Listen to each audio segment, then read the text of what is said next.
திருப்பூரில் கஞ்சா விற்பனை குறித்து புகாரளித்த தந்தை மகனை ஒரு கும்பல் வீடு புகுந்து அரிவாளால் வெட்டி கொலைவெறி தாக்குதல் நடத்திய சம்பவம் அதிர்ச்சியை ஏற்படுத்தியுள்ளது.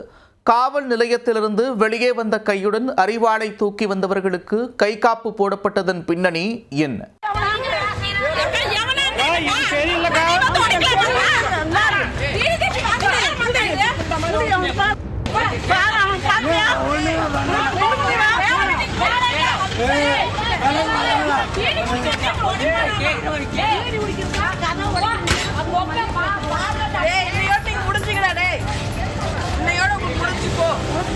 திருப்பூர் மாநகராட்சிக்கு உட்பட்ட முருகம்பாளையம் பகுதியைச் சேர்ந்தவர் முருகேசன்.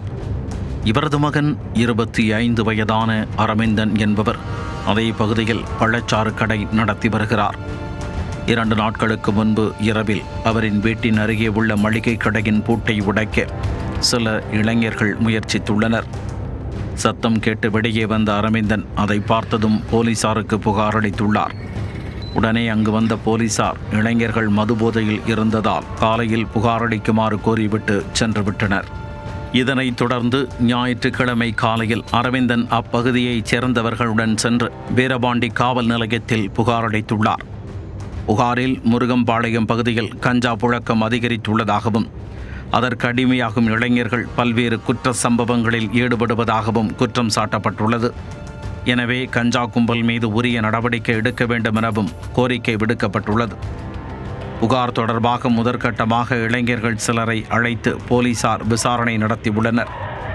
விசாரணை முடிந்து வெளியே வந்த இளைஞர்கள் தங்கள் மீது புகார் அளித்த அரவிந்தன் வீட்டிற்கு பயங்கர ஆயுதங்களுடன் சென்றுள்ளனர். அங்கு அரவிந்தனை கண்டதும் அவர்கள் அரிவாள் மற்றும் பட்டாக்கத்தியால் சரமாரியாக வெட்டியுள்ளனர். தடுக்க வந்த அவரது தந்தை முருகேசனையும் வெட்டிவிட்டு தப்பி ஓடியுள்ளனர். இந்த தாக்குதலில் அரவிந்தனுக்கு கழுத்து, கை என 9 இடங்களிலும் அவரின் தந்தைக்கு 2 இடங்களிலும் வெட்டுக்காயம் ஏற்பட்டுள்ளது. இரத்த வெள்ளத்தில் துடிதுடித்த இருவரையும் அக்கம்பக்கத்தினர் மீட்டு திருப்பூர் அரசு மருத்துவமனைக்கு அனுப்பி வைத்தனர். இந்த சம்பவம் தொடர்பாக வீரபாண்டி போலீசார் வழக்கு பதிவு செய்து விசாரணை நடத்தினர். அதைத் தொடர்ந்து கொலைவெறி தாக்குதல் நடத்திய பாலாஜி, ஆகாஷ், ஸ்ரீவன் ராஜ் உள்ளிட்ட 5 பேரை கைது செய்தனர். அவர்களிடமிருந்து பட்டாக்கத்தி உள்ளிட்ட ஆயுதங்களையும் போலீசார் பறிமுதல் செய்தனர். இந்த நிலையில் சம்பவத்தன்று தந்தை மகனை தாக்குதல் நடத்திய இருவர் பட்டாக்கத்தியுடன் ஓடிய CCTV காட்சி வெளியாகியுள்ளது. இதுகுறித்து அப்பகுதி மக்கள் கூறுகையில், இளைஞர்கள் மத்தியில் கஞ்சா புழக்கம் அதிகரித்துள்ளதே குற்ற செயல்களுக்கு காரணம் என்று குற்றம் சாட்டியுள்ளனர். மேலும் கஞ்சா வழக்கில் கைதானவர்களை ஜாமீனில் எடுக்கும் நபர்களையும் அவர்களுக்கு பின்னால் இருக்கும் புள்ளிகளையும் கைது செய்ய வேண்டுமெனவும் வலியுறுத்தியுள்ளனர்.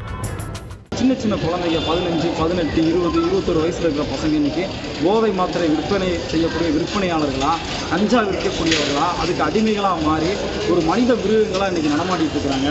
எனவே இதன் மீது ஒரு தீவிரமான நடவடிக்கை எடுக்காச்சு இது ஒரு போர்க்களமாக அல்லது மும்பை போன்று அல்லது பெருநகரங்களில் இருக்கக்கூடிய மாபியா கும்பல் போல் தலையெடுப்பதற்கு ஒரு வழிவகுக்கிறோம். 2வது, இப்படிப்பட்ட போதை கும்பல் கைது பண்ணாலும் உடனடியாக வெளியில் வந்துடுறாங்க. எனவே இதுக்கு பின்னாடி இருந்து அவங்கள விடுவிச்சு ஜாமீனில் வெளியே எடுத்துட்டு வந்து அவங்களை காப்பாற்றக்கூடிய அந்த மெயினான நபர்களையும் கண்டறிஞ்சு காவல்துறை கைது நடவடிக்கை எடுக்கணும்னு இந்த மூலம் கேட்டுக்கணும். தந்தை மகனை தாக்கிய வழக்கில் கைது செய்யப்பட்ட இளைஞர்கள் மருத்துவ பரிசோதனைக்கு அழைத்துச் செல்லப்பட்டனர்.